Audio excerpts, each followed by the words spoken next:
This is not the story of the One. The One encompasses too much, crushing everything and making it the same.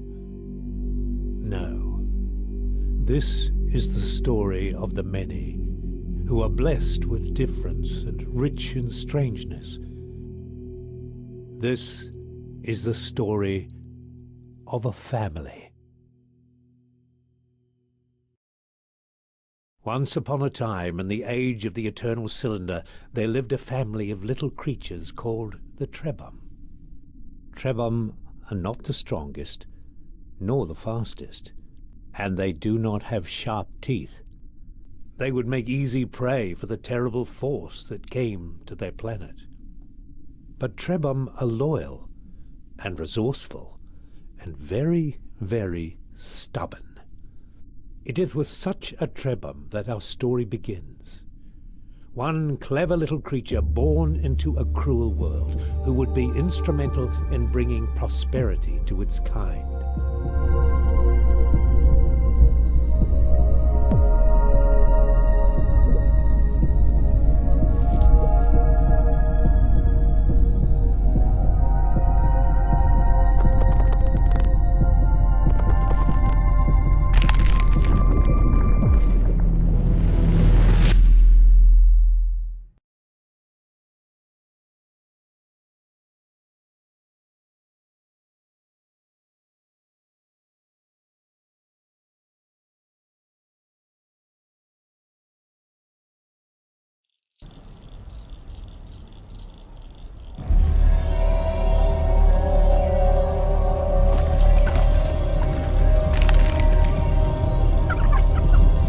Run, something inside him said, run.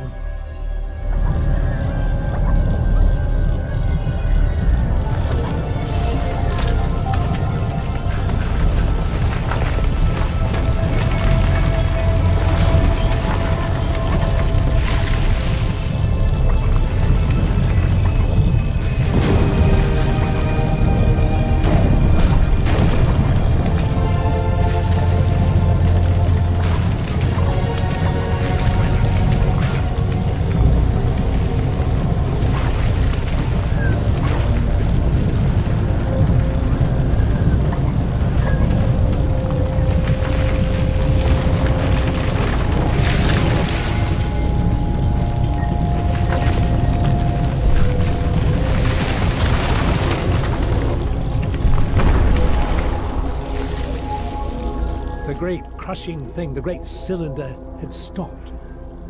Perhaps it was safe here for a little while. How quickly it learned to use its legs and its trunk. But these things were not so much learned as they were remembered. Perhaps the little trebhum thought they were a gift from the strange voice it heard in its mind. That too was a kind of memory.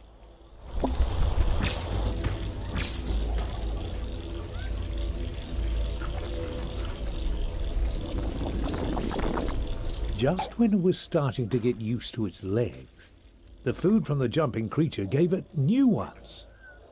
With the right substance as a catalyst, a trebhum can transform and adapt to many challenges.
The trebhum was drawn to a bright light, or perhaps to the creature next to it.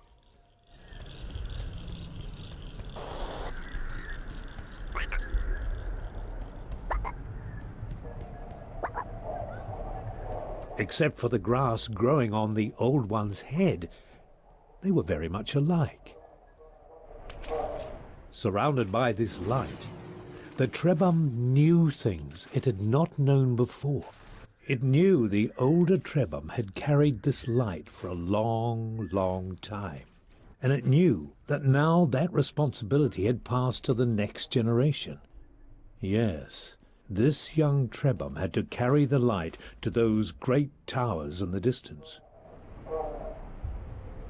It could have stayed here to learn many old things, but the cylinder would not allow it.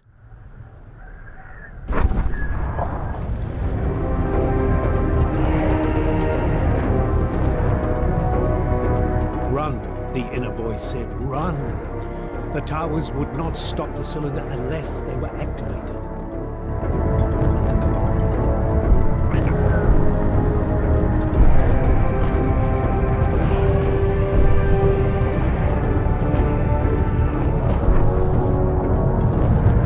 Quickly, the trebhum had to step on the symbol or the cylinder would not be stopped.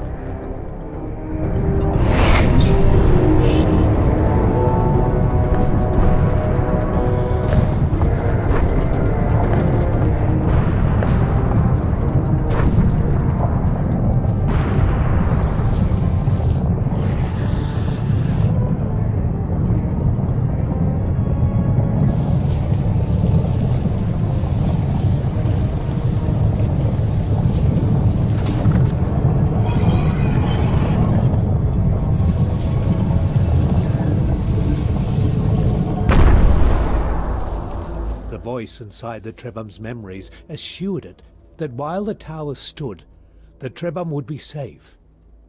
The power of the eternal cylinder was contained for now.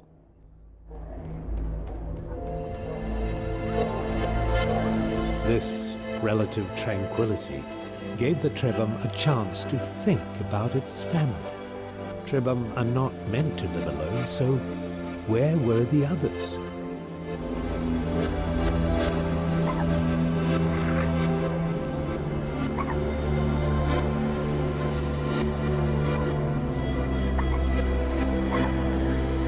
Our young friend had found an egg, a trebhum egg, with one of his siblings inside. The egg had been abandoned, but it could still be made to hatch. All that was needed was a source of heat.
This door had been built for trebhum. It gave them hope that in this large and dangerous world, some places had been made for them.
this ancient statue transferred knowledge to the trebhum.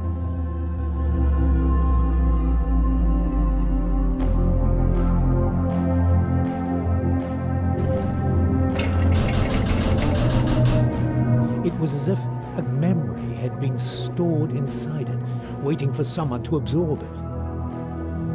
And as soon as this knowledge had entered their minds, the trebhum realized that there was a great library of information hidden away in the web of their memories. But why was the knowledge of a specific ingredient placed here in this trebhum made of stone?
Inside the cave, the trebhum found a living elder.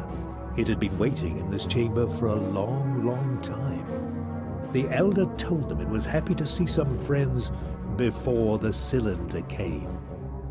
It said, "You are young, so you never knew the time when our people could shapeshift at will. We trebhum are inheritors of a vast tree of abilities, abilities passed on to all future trebhum. But this power is being taken away. Beware the servants of the cylinder. They will seek to hurt you at every opportunity, and they have the power to rob you of your abilities. But if you persevere, one day you will find a way to protect yourselves from their evil light. Farewell, my brave friends. I fear I am too old and tired to join you. May you find a way to prosper in this time of struggles."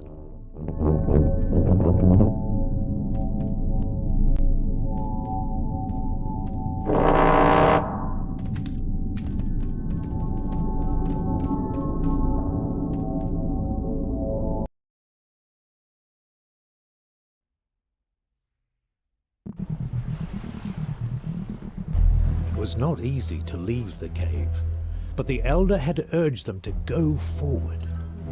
Suddenly they felt the weight of their many tasks, to find their trebhum siblings, to restore the powers their people had lost, and it all seemed a little daunting. But even when they are afraid, trebhum are stubborn.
cylinder resumed its destruction. Nothing could stop it forever. They needed to roll to safety, to find another tower to protect them quickly.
The trebhum found themselves almost as lost as they had been in the beginning.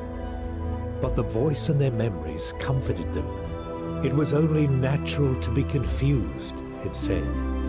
They had been born into a strange, broken world, cut off from the history of their ancestors. Everyone was a little lost these days.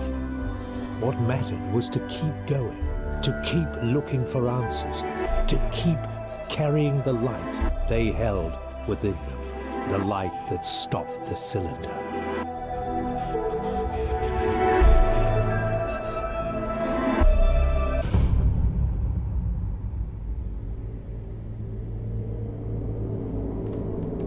In this strange, eerie temple, the trebhum felt something stir in their memories.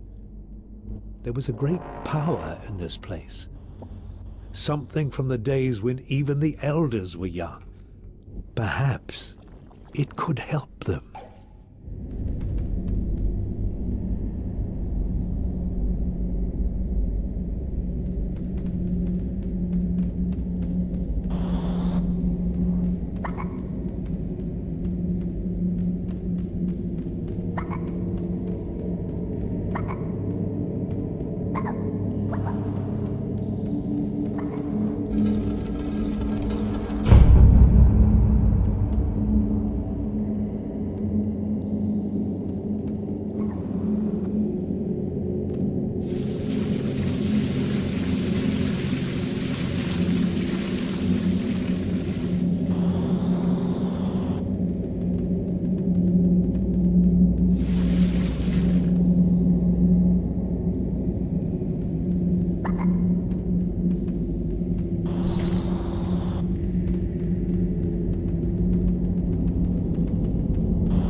The trebhum were disoriented for a moment. Something new had entered their memories and they needed to make sense of it. It seemed to be a map. And on this map, a location had been marked.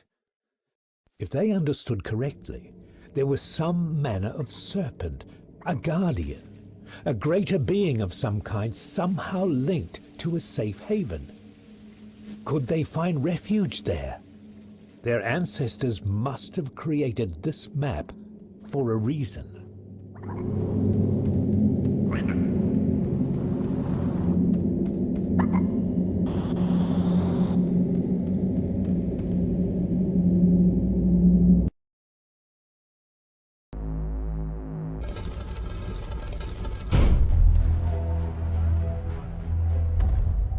What manner of strange beast lurked behind the cylinder? The trebhum were deeply unsettled by this new mystery. But though some part of them was curious, they were certain it would be best not to find out.